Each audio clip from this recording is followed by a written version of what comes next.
కాకినాడలోని సంజీవని ఆసుపత్రి నుంచి ఉప ముఖ్యమంత్రి చినరాజప్ప డిశ్చార్జ్ అయ్యారు.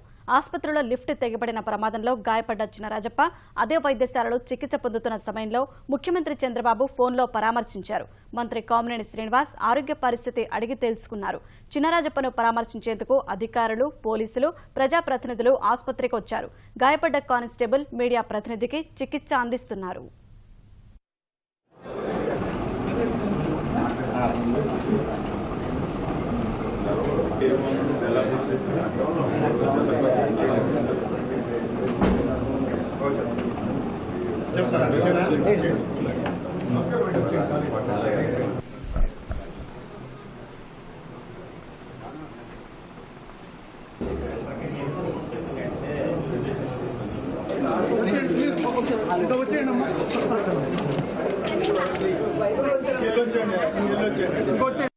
అదే ఉదయం కాకినాడ నర్సింగ్ హోమ్లో ఈ కాకినాడ ఒక ప్రైవేట్ హాస్పిటల్లోకి వచ్చాను.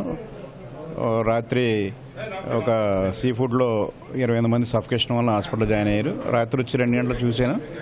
ఒక అమ్మాయికి సీరియస్గా ఉంటే మళ్ళీ ఉదయం వచ్చి చూసి నేను పెద్దాపురం కాన్స్టిట్యున్సీకి పెద్దాపురం వెళ్ళాలని చెప్పి ఇక్కడికి వచ్చి బయలుదేరాలనుకున్నట్టుకి అమ్మాయిని చూసినట్టుగా అమ్మాయి బాగానే ఉంది.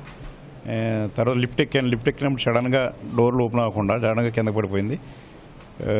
నా పక్కన ఉన్న ప్రస్తుతానికి కాళ్ళు ఫ్రాక్చర్, అలాగే పోలీసుకు ఫ్రాక్చర్ అయింది. నాకైతే నడుము నొప్పెట్టింది. దాని మీద ఎక్స్రేలు అయితే తీసారు, ఏం ప్రాబ్లం లేదని చెప్పారు, రెస్ట్ తీసుకోమని చెప్పారు. ఇబ్బంది ఏమైనా